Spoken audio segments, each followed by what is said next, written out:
Hey everyone, Anthony Fantano here, internet's busiest music nerd.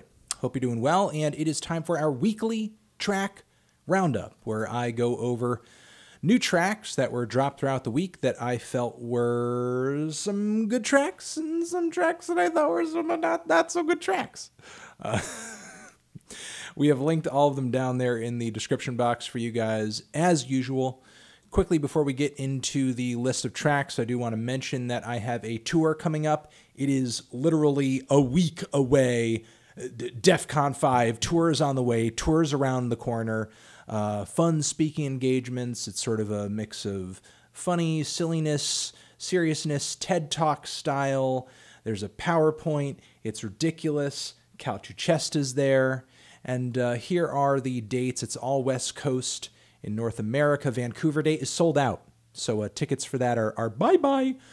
We also still have tickets available, though, at Seattle, Portland, San Fran, Los Angeles, and San Diego. Again, this is around the corner, and some of the venues are selling pretty well at this point, far beyond halfway sold out. So if you do want to go, I recommend getting tickets sooner rather than later, instead of just kind of, waiting around. So, all right, hope to see you guys there. And let's get into that weekly track roundup, shall we? First off, I want to shout out our Amazon and Turntable Lab associate links. If you feel like treating yourself, hit those up.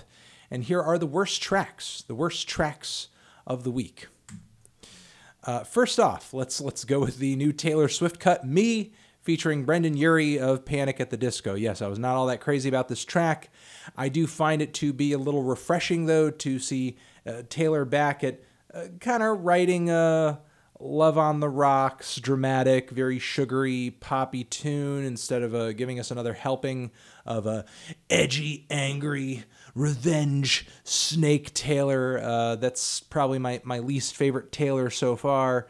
This feels a little bit back in her, wheelhouse, but still, it's truly an overproduced tune that it has a lot of awful things going for it in the production, instrumentation, just the overall sound of it, which is very bland and just a little overdone. I think the song at the core of it is okay, but I don't know. There's just so many factors working against this track. It ended up being one of my favorites, rather least favorites of the week. Moving on from there, this new track, Honesty, from the one and the only Pink Sweats, who is an artist that up until this point I haven't really been all that familiar with, but this sort of, to my ears, sounds like a bad version of Frank Ocean. In fact, this track kind of confirms it for me that Frank Ocean is not really just an artist or a person, but also in himself a genre. And if that is in fact the case, this is definitely one of the weaker tracks in that genre. New track from Kim Petras, Broken. A lot of people have been making a lot of fuss over this song this week, but to my ears, it just sounds like a painfully generic pop tune with a few skittering trap rhythms in the background. Very spacey and dramatic, like a lot of modern pop tunes are these days.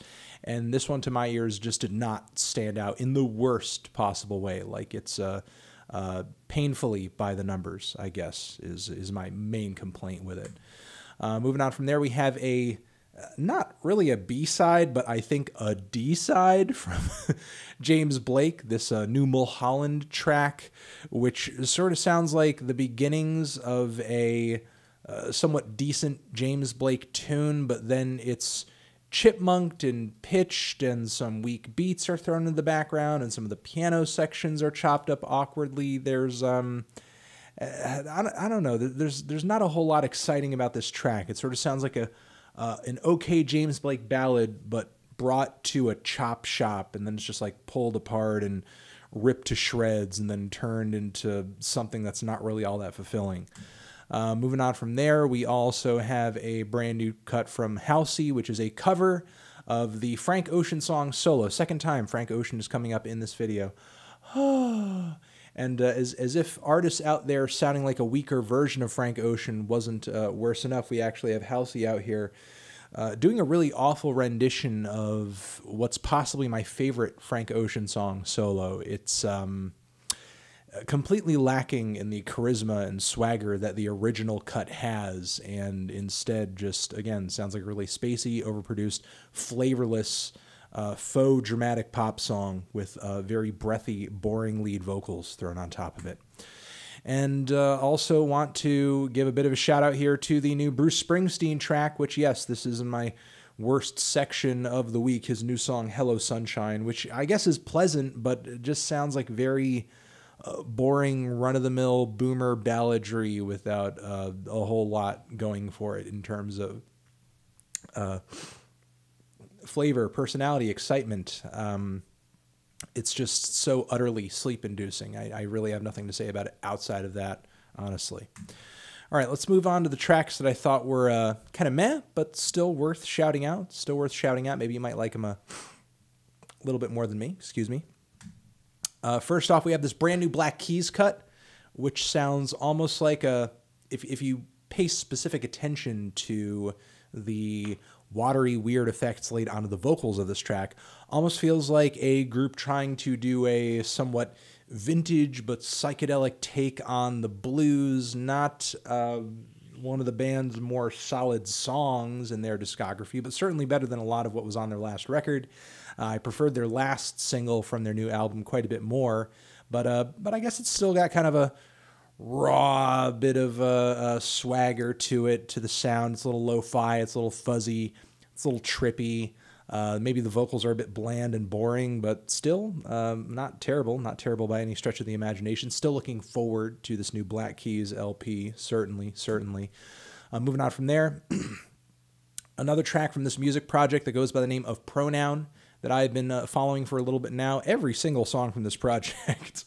I mean, as much as I've been following this, I'm not sure if I'm going to end up liking the new album, because everything I'm hearing from this project so far just sounds so all over the place, like very little in the way of consistency. But still, I was intrigued by the mix of like jangle pop and dream pop and shoegaze on this new cut over here, which has not really been the exact blend of sounds popping up on the previous songs from this project up until this point. Still, though, tune at the heart of this track seemed okay, but I did like, despite some of the kind of lo-fi and bedroom pop style production on this thing, that Pronoun was able to stir up, I don't know, a legitimately kind of thick and shoegazy and weird sound here. So kind of digging that about this song anyway. And I should say at least that the track over here, if I didn't say already, it's titled Sadie. Moving on from there, Pyle has come out with a brand new track. Hair is the name of the song, and while this is not the ferocious indie and post-hardcore that I have typically enjoyed the most in the band's discography, I do kind of like the surprisingly country direction the group takes this new song in. While, again, it's not one of the most thrilling tracks I think they've ever done, I think the balladry at the core of it is pretty solid. Moving on from there, Lucy Dacus comes through with a new track, My Mother and I. Mother's Day just around the corner, and quite a moving ballad over here. Thought it was a little maybe too low-key for my taste. Underwhelmed me just a bit, but still, if you're into her stuff, if you're into Boy Genius and all that stuff, this new wave of indie-flavored female singer-songwriters that are being championed by a lot of music review sites right now, certainly do not miss out on this track. Moving on from there, Flying Lotus has seen fit to drop 2 more tracks from his forthcoming and very long new album, but both of them were totally head-scratchers for me, though. First off, we have Spontaneous featuring Little Dragon and the track Takashi, both of which I thought were definitely Flying Lotus punching under his weight. The instrumental and the vocal performance delivered by Little Dragon on Spontaneous were totally weak, and frankly, the sound of this song was very flat and not as experimental or as layered as I typically enjoy Flying Lotus's music to be. Following that, Takashi was even more perplexing, because this cut to me sounded like what could have been some very interesting, groovy, funky beat music, but the tempo was sped up too fast, and it's like it's kind of speeding by, trying to finish very quickly or something for some reason. And this track as well, to me, the colors and the layers on this one felt particularly weak. Don't know if I'm going to end up getting blown away by these tracks once I hear them in the context of the entire album. I can certainly say, despite the fact that there wasn't a whole lot of music in it, I did like that David Lynch cut quite a bit. It was unsettling, it was intriguing. But hearing tracks that I guess are a bit more musically geared now from the record, I'm walking away a little unimpressed, unfortunately. Moving on from there, we have a brand new collaborative cut from my dude Clooner, who I have covered on the channel and this segment a few times. He has a cutout with Andy Milonakis now, a comedian, writer, actor, and this song of theirs is all about being a thick boy. So if you're kind of thick, if you are thick, if you like yourself a thick boy, you might like this song. Moving on from there, I want to give a shout out to Beak, Joff Barrow's project Beak, if you are into some experimental electronic, everything influenced, everything from hip hop to electronic stuff to post-punk to art rock, everything sort of goes into Barrow's Beak. And of course, longtime fans of Portishead should know his connection to that legendary music outfit too. Moving on. Oh, and also I want to say the name of this track is "Life Goes On." It's a pretty fun listen. Maybe a little average for Beak up until this point, but still pretty fun track. All right, moving on from there. I want to give a shout out to one of my favorite tracks this week. Remember, these are all my favorite tracks, and they're all linked down there below. First off, we have YG, the track "Stop Snitchin'." Which is pretty straightforward, pretty repetitive, really brings the message home very quickly and does so with many refrains, again, many repetitions, but I'm kind of liking hearing YG go back into this more raw, more topical, catchier direction. Sort of seems like where he operates best. I feel like a lot of tracks from his last full-length album were trying a little bit too hard to sound widely appealing and sound commercial and sound trendy, whereas this just makes a lot more sense in my opinion. It's unforgiving, it is mean, it is nasty, it has a focus to it, and I am definitely loving it, despite how basic it is in a lot of ways. Moving on from there, Willie Nelson has a beautiful new ballad out I thought was pretty nice, Ride Me Back Home. A wonderful story to the song, lush, gorgeous instrumentation, tried and true chords, and again, just a lovely tune at the core of all of it. And very, I guess, intimate, pretty recording at the end of it too. So digging on this one quite a bit.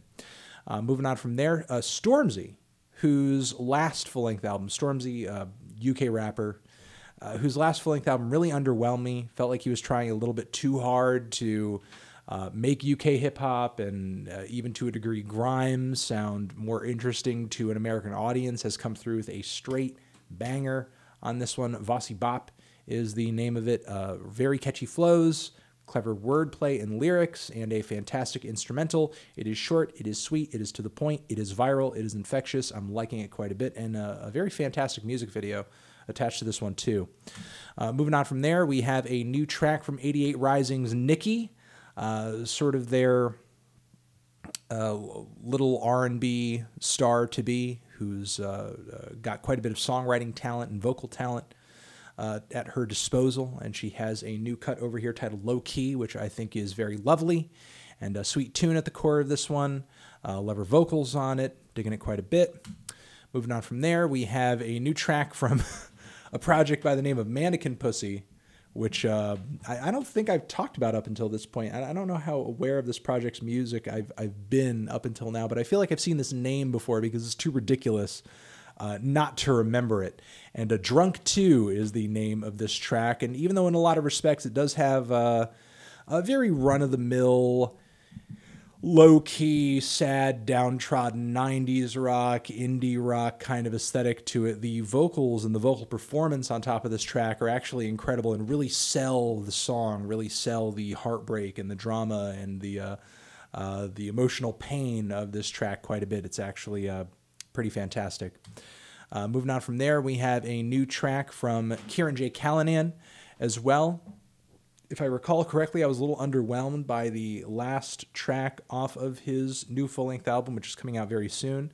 But this new one over here, It Takes a Muscle to Fall in Love. It takes a muscle to fall in love.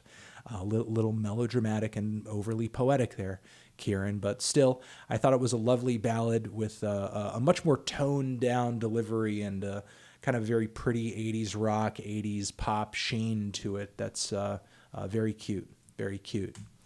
Moving on from there, King Gizzard and the Lizard Wizard. The Bird Song is the name of the band's new cut over here. Not going to talk too much at length about it. I do like it, but what I'm going to say here is that the band's new record is out. I am going to review it this week, and that is not going to make me talk about this song too much right now, because I'm going to be putting all my thoughts about this album down in that review. So look forward to that, I suppose. Moving on from there, we have Japanese Breakfast with the track Essentially, a track that has been dropped via this sort of W Hotels single series. I suppose the money goes to the ACLU as well, so it's a cool charity / promotional thing. And Japanese Breakfast's music up until this point, I could kind of take or leave, but I do like this new single quite a bit. It's got a very nice synth pop aesthetic to it, and which I know is very much in her wheelhouse, but isn't what she's always going for all the time. So if you do like that more purist synth pop sound when she does indulge in that direction, you're probably going to love this new single quite a bit. Song at the core of it is pretty solid. Vocals a bit faint, but still, overall, loved it quite a bit. Thought it was really good. Moving on from there, FKA Twigs. If you guys follow the Fantano channel, youtube.com/Fantano, you know that I've already reviewed this track in full and that I love it. Love the pianos on this track. Love the surreal, trippy, unsettling edits on this song. Think Twigs. Very intense, but I guess somewhat reserved at points. Vocals are really fantastic. Think the ending fizzled out a bit more than I would have liked, but kind of loving this new, slightly more organic direction for Twigs. Hoping to hear more music in this style from her going down the road. I think it's really cool. And I want to give a shout out to Charles Bradley, who has dropped a posthumous single over here, Lonely As You Are, which is a very just a powerhouse of a soul song. I mean, Charles Bradley up until this point, I've never been the biggest fan of, but this track features easily one of his most stunning vocal performances that I've ever heard, frankly, and I've tried nearly every one of his records since he's been a thing on Daptone. So loving this song quite a bit. Just loving the drama and the power in his voice, loving the emotional pain coming through on this vocal performance quite a bit. Lush instrumental, maybe a bit cleaner than one would expect rather, listening to Charlie's music up until this point, because his instrumental backdrop is usually a very vintage soul, and obviously the instrumental here is pulling from that a bit, but it's very clean, very modern, and again, vocal performance on top of it, absolutely stunning. And that has been our weekly track roundup, everybody. Thank you very much for watching. Remember, all of the tracks I talked about in this video linked down below if you want to hear them for yourself. And also shout out once more to the tour we got coming up. There are the dates right there. Link to the tickets down below. And you're the best, you're the best, you're the best, best, best. Cool? Cool. Anthony Fantano, weekly track roundup forever.